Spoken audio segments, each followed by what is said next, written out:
ইয়া ওয়াদুদু ইয়া লাতিফু ইয়া রহমান। এই আমলটা আপনি কখন করবেন জানেন?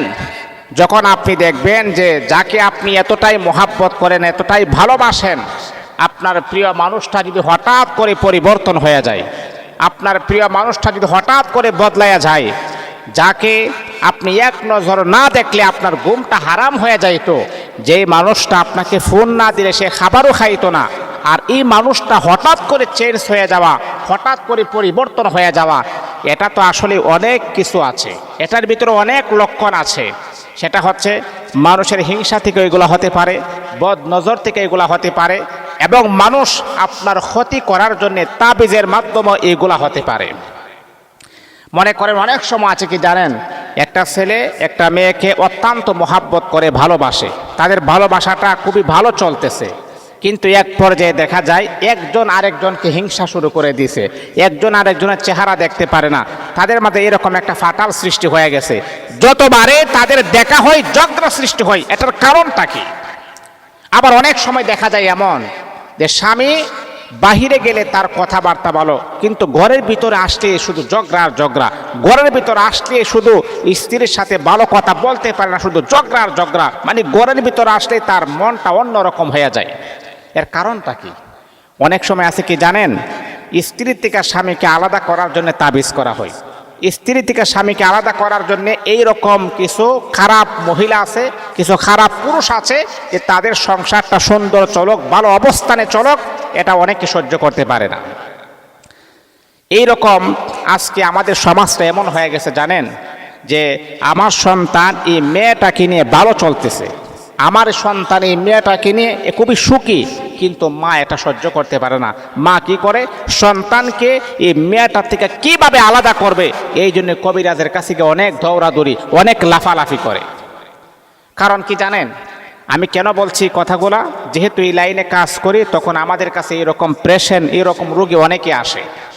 অনেক শাশুড়ি এসে বলে, হুজুর আমার স্বামী, আমার সন্তান এই যে তার স্ত্রীকে অত্যন্ত ভালোবাসে, এটা আমার সহ্য হয় না, তাদেরকে কিভাবে বিচ্ছেদ ঘটানো যায়, এইরকম একটা কাজ করেন, টাকা যত লাগে আমি আপনাকে দিব। তখন ওই সমস্ত মহিলাদেরকে পারি না দেয় একেবারে সব দিয়া ঘর থেকে বাহির করে দিতাম, কিন্তু তারপরও যেহেতু সেও আমার একজন কাস্টমার, তারপরও তার সাথে কথাবার্তা সুন্দর বজায় রেখে আমি বলি, দেখেন স্বামী স্ত্রী বিচ্ছেদের কাজ কখনো করি না, স্বামী স্ত্রীর মাঝে মিল মোহাব্বত যদি আরো গভীর করার প্রয়োজন হয় সেই কাজগুলো আমি করি, পৃথক করার কাজ আমি করি না। আপনি আমার ঘর থেকে বের হয়ে যান, তখন আমি এগুলাকে বের করে দেয়, এরকম কাস্টমার আমার প্রয়োজন নাই। কারণ আল্লাহর রাসূলের হাদিস আমি পড়েছি, কোরআন আমি পড়েছি, আমার রাসূল আমাদেরকে সুন্দরভাবে বলে দিয়েছেন, জানায়া দিয়েছেন, স্বামী আর স্ত্রীর মাঝে মিল মোহাব্বত যদি গভীর হয়, আল্লাহ পাক রব্বুল আলামিন খুশি হয়ে যান, আর যদি হালকা হয়ে যায় শয়তান খুশি হয়ে যায়। একজন আলেম হয়ে, একজন মুফতি হয়ে কখনো শয়তানকে খুশি করতে পারি না। আমি চেষ্টা করি আমার আল্লাহ যাতে করে আমার প্রতি যেন সন্তুষ্ট, আমার প্রতি যেন আমার আল্লাহ যেন খুশি হয়ে যায়। এই আল্লাহ পাক রব্বুল আলামিনের বান্দা শুধু তা নয়, আল্লাহ পাক রব্বুল আলামিন কোরআনুল কারীমের ভিতরে আমার আল্লাহ বড় সুন্দর চমৎকার আকারে জানায়া দিয়েছেন, হুন্না লিবাসুল লাকুম ওয়া আনতুম লিবাসুল লাহুন। স্বামী আর স্ত্রী হলো একজন আরেকজনের জন্য পোশাকের মতো, যেমন করে পোশাকটা আপনার শরীরটাকে ঢেকে রাখে, ঠিক তদ্রূপভাবে স্বামী আর স্ত্রী একে অপরের জন্য আমার আল্লাহ পোশাকের মতো বানায়া দিয়েছেন। হে বন্ধু, আপনি যখন একই সংসারে যখন চলাফেরা করবেন, চলাফেরা করার পরে মনে করেন অনেক বাধা আসতে পারে, অনেক কিছু আসতে পারে। যেমন আপনার স্ত্রী যদি মনে করেন স্বামী আর স্ত্রী একই চাঁদের নিচে বসবাস করলে ঝগড়া হবে, দাঙ্গা হাঙ্গামা হবে, এইগুলাকে কিন্তু মেনটেন করতে হবে, এইগুলাকে কিন্তু বড় করা যাবে না। এমন কোনো ফ্যামিলি নাই যে তাদের ফ্যামিলির ভিতরে কোনো ঝগড়া নাই, ছোটোখাটো ঝগড়া প্রত্যেকটা ফ্যামিলির ভিতরে আছে, এগুলাকে মেনটেন করতে হবে। আপনার স্ত্রী যদি রাগ করে তাহলে আপনি একটু চুপ থাকবেন, কোনো কথা বলবেন না। আবার স্বামী যদি রাগ করে আপনি একটু চুপ থাকবেন, কোনো কথা বলবেন না। একজন আরেকজনকে একটু স্যাক্রিফাইস করবেন, একজন আরেকজনকে একটু সুযোগ দিবেন। যখন আপনার স্বামীর রাগ যখন ঠান্ডা হয়ে যাবে, তখন তাকে নীরবে সুন্দরভাবে তাকে আপনি বোঝাবেন, স্বামী হে কিছুক্ষণ আগে যে তুমি রাগ করেছো, অভিমান করেছো, ওই সময় তো আমার কোনো ভুল ছিল না, এটা তো তোমারই ভুল ছিল। তখন আপনি দেখবেন আপনার স্বামী ঠান্ডা হয়ে যাবে, আপনার স্বামী আপনার কাছে সিলিন্ডার হয়ে যাবে, হ্যাঁ ভুলটা আমারই হয়েছিল। কিন্তু স্বামীও বেচারা রাগ করেছেন, আপনিও রাগ, তা রাগে রাগে যখন মিলবে তখন কিন্তু ঘরের ভিতরে আগুন জ্বলবে। আর এই সুযোগে শয়তান আপনাদের মাঝখানে এসে আপনাদের দুজনকে ফাটাল সৃষ্টি করার জন্যে যত রকমের খারাপ প্রবঞ্চনা আছে, সমস্ত রকমের খারাপ প্রবঞ্চনা শয়তানে বেই করে। আর শয়তান সবচাইতে বেশি খুশি হয় স্বামী স্ত্রীর মাঝে যদি বিচ্ছেদ ঘটাইতে পারে। বন্ধু আমার শোনো, আল্লাহ পাক রব্বুল আলামিন কোরআনুল কারীমের ভিতরে বলেন, আমার রাসূল বড় সুন্দর করে সাহাবায়ে কেরামকে বললেন, ও সাহাবীরা, স্বামী আর স্ত্রীর মাঝে ঝগড়া হতেই পারে, তারপর কখনো শয়তানকে আশ্রয় দেওয়া যাবে না। ইন্নাশ শাইতানা লিল ইনসানি আদুউম মুবিন, শয়তান হলো মানুষের একেবারে চূড়ান্ত পর্যায়ের দুশমন। এই শয়তানকে কখনো আমাদের কাছে ঠাঁই দেওয়া যাবে না। শয়তান হলো আমাদের চূড়ান্ত পর্যায়ের দুশমন, শয়তানকে আশ্রয় দেওয়া যাবে না। শয়তানকে লাথি মেরে আমাদের কাছ থেকে প্রতারিত করতে হবে, লাথি মেরে আমাদের কাছ থেকে বিদায় করতে হবে।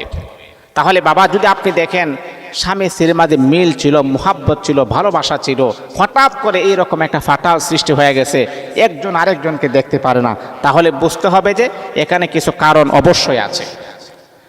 আপনার প্রিয় মানুষ আপনাকে এতটাই মোহাব্বত করে, এতটাই ভালোবাসে, একদিন ফোন না দিলে সে খাবারই খায় না, এই মানুষটা আপনার কণ্ঠ না শুনলে তার ঘুম আসে না। আর আজকে আপনার প্রিয় মানুষ 2 দিন 3 দিন 5 দিন 1 মাস হয়ে গেছে নাম্বারটা ব্ল্যাক লিস্টে ফালায় রাখছে, অবশ্যই এর ভিতরে কোনো না কোনো একটা কিন্তু আছে। কারণ ভালো চলবেন, সম্পর্কটা ভালো হয়, আরেকজনে সহ্য করতে পারে না, তারা কোনো না কোনো কিছু করে। এই জন্যে যদি কোনো কিছু করে থাকে, আমি আপনাকে বলবো এই আমলটা আপনারা করবেন।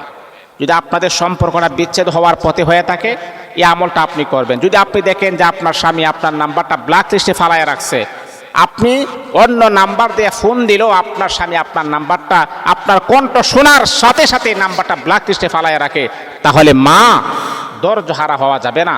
আপনি ধৈর্য ধারণ করবেন, সবর করবেন।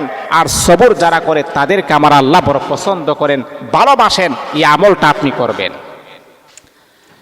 এই আমার মা, এই আমলটা কখন আপনি করবেন? এই আমলটা 2টা সময়ে করতে পারেন। 1 নাম্বার হলো ফজরের নামাজ পড়ার পরে আমলটা আপনি করবেন। 2 নাম্বার হলো ইয়াশারের নামাজ পড়ার পরে আমলটা আপনি করতে পারেন। যে কোনো একটা সময় আমলটা আপনি করবেন গোমা। যদি আপনি ফজরের পরে আমলটা করেন, তাহলে প্রত্যেক দিন ফজরের পরে আমলটা করার চেষ্টা করবেন। আর যদি আপনি ইয়াশারের নামাজের পরে করেন, তাহলে প্রত্যেক দিন ইয়াশারের নামাজের পরে আমলটা করার চেষ্টা করবেন। যে কোনো একটা সময় আপনি নির্ধারণ করবেন, এই সময় আমি আমলটা আমি করব। ইনশাল্লাহ পারবেন তো? তাহলে মনে করেন আপনি ইয়াশারের পরে আপনি আমলটা করলেন। প্রথমে আপনি 5 ওয়াক্ত নামাজ পড়তে হবে, এটা তো বাধ্যতামূলক। কারণ নামাজ ছাড়া যতই ইবাদত করেন, সেই ইবাদত আল্লাহর দরবারে কখনো গ্রান্টেড হবে না, কবুল হবে না। নামাজ আমাদেরকে অপরিহার্য পড়তেই হবে, পড়তেই হবে, পড়তেই হবে। এছাড়া বিকল্প কোনো রাস্তা নাই। 5 ওয়াক্ত নামাজ পড়বেন। ফজরের পরে আপনি উযু সহকারে তখন আপনি যাই নামাজে বসে আল্লাহর উপরে পরিপূর্ণ আস্থা এবং ভরসা রেখে 11 বার আপনি দুরূদ ইব্রাহিম পড়বেন। আল্লাহুম্মা সাল্লি আলা মুহাম্মাদি ওয়া আলা আলি মুহাম্মাদ কামা সাল্লাইতা আলা ইব্রাহিম ওয়া আলা আলি ইব্রাহিম ইন্নাকা হামিদুম মাজিদ। আল্লাহুম্মা বারিক আলা মুহাম্মাদি ওয়া আলা আলি মুহাম্মাদ কামা বারাকতা আলা ইব্রাহিম ওয়া আলা আলি ইব্রাহিম ইন্নাকা হামিদুম মাজিদ। এটা পড়বেন আপনি 11 বার। তারপরে আপনি 100 বার পড়বেন, ইস্তেগফার পড়বেন। চোখ বন্ধ করে দিয়ে আপনি ইস্তেগফার পড়বেন। আস্তাগফিরুল্লাহ রাব্বি মিন কুল্লি যামবি ওয়া আতুবু ইলাইহি লা হাওলা ওয়ালা কুওয়াতা ইল্লা বিল্লাহিল আলিয়্যিল আযীম। ইস্তেগফারটা আপনি 100 বার আপনি পড়বেন। তারপরে বন্ধু আমার ইয়া ওয়াদুদু ইয়া লাতিফু ইয়া রহমানু, এক শ্বাসে পড়বেন ইয়া ওয়াদুদু ইয়া লাতিফু ইয়া রহমানু, ইয়া ওয়াদুদু ইয়া লাতিফু ইয়া রহমানু। আল্লাহ পাকের তিনটি শক্তিশালী নাম আপনি পড়বেন, 113 বার আপনি পড়বেন। এ আমার মা, আমার বাবা, শোনাতিলের কান লাগা আপনি কথাগুলো শোনেন। দুনিয়া আপনার স্বামী যদি প্রবাসে থাকে, বিদেশের জমিনে থাকে, তারপর সেই আমলটা আপনি করবেন, বুলেটের গুলির মতো কাজ হবে। মা আমার, বন্ধু আমার, ও আমার মা, আপনার স্বামী প্রবাসে আছে কিন্তু আপনার কোনো খোঁজ খবর নেই না, আপনার কথাবার্তা শুনতে পারে না, এমনকি আপনার ভরণ পোষণ পর্যন্ত আদায় করে না। তাহলে গো মা, আপনার স্বামীর ছবির মাঝে আপনি এই নামটা 113 বার আপনি পড়বেন, ইয়া ওয়াদুদু ইয়া লাতিফু ইয়া রহমানু। 113 বার পড়ার পরে আপনার স্বামীর ছবির মাঝে আপনি ফু দিবেন, 3টা ফু দিবেন। ইনশাআল্লাহ কয়েকদিনের ভিতরে দেখবেন আপনার স্বামী আপনাকে ফোন দেওয়ার জন্য বেকুল হয়ে যাবে, পাগল হয়ে যাবে। মনে রাখতে হবে বাবা, আপনার প্রিয় মানুষটা যদি আপনাকে ধোঁকা দিয়ে বোকা বানিয়ে চলে যায়, এই আমলটা আপনি করবেন, আপনার প্রিয় মানুষের ছবিতে আপনি ফু দিবেন, ইনশাআল্লাহ পাগল হয়ে যাবে। মা, আপনি যাকে এত মহাব্বত করেন, যার জন্য আপনি এত লাঞ্ছিত হয়েছেন, অপমানিত হয়েছেন, এই মানুষটাকে পাওয়ার জন্য আপনি বেকুল হয়ে গেছেন, এই আমলটা আপনিও করবেন। আপনার প্রিয় মানুষ দেখবেন কয়েক দিনের ভিতরে আপনার সাথে যোগাযোগ করার জন্য অস্থির হয়ে যাবে, পাগল হয়ে যাবে। আল্লাহ